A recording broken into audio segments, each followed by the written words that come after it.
Hi everyone, this is doctor Shikha Gupta from Diva hospital and IVF centre Jaipur. तो आज मैं आपको एंडोमेट्रियोसिस के बारे में थोड़ी सी जानकारी देना चाहूँगी। ऑल्दो एंडोमेट्रियोसिस एक ऐसा टॉपिक है जिस पे हम अनलिमिटेड बात कर सकते हैं, इसीलिए मुझे ये टॉपिक अच्छा लगता है और मैं बार बार इस पर वीडियोस बनाती हूँ।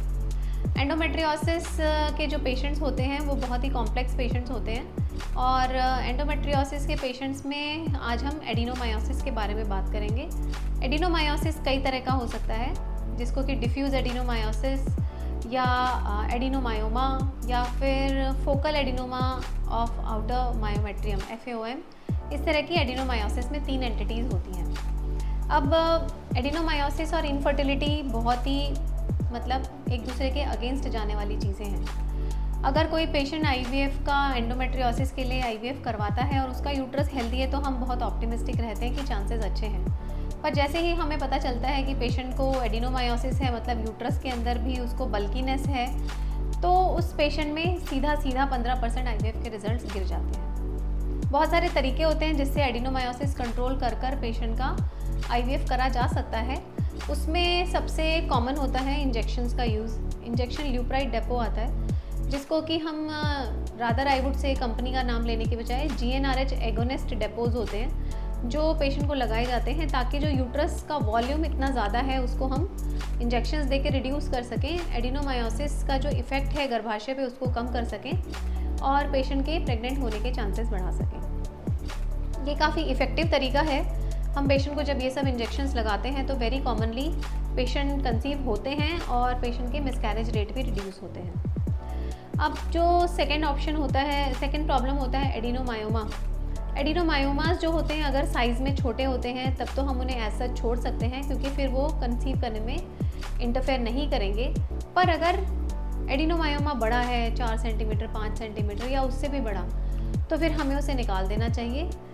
जैसे कि जिस प्रकार मायोमेक्टमी या फाइब्रॉइड की सर्जरी होती है, ऑलमोस्ट सिमिलर एडिनोमायोमा की सर्जरी होती है। एडिनोमायोमा की सर्जरीज थोड़ी सी डिफ़िकल्ट होती हैं क्योंकि उसमें आंतों के चिपकने के चांसेस ज़्यादा होते हैं।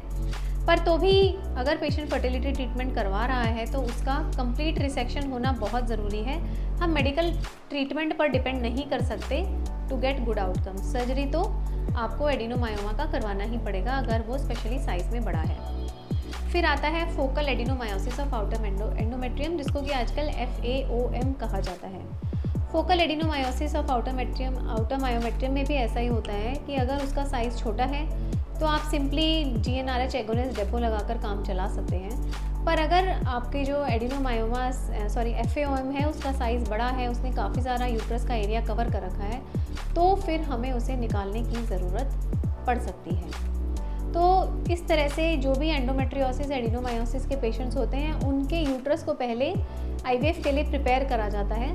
हम कैसे भी कर सकते हैं, पहले हम सर्जरी कर सकते हैं, उसके बाद पेशेंट का पिकअप और एम्ब्रियोज बनाकर उनको फ्रीज़ कर सकते हैं, या हम पहले उसके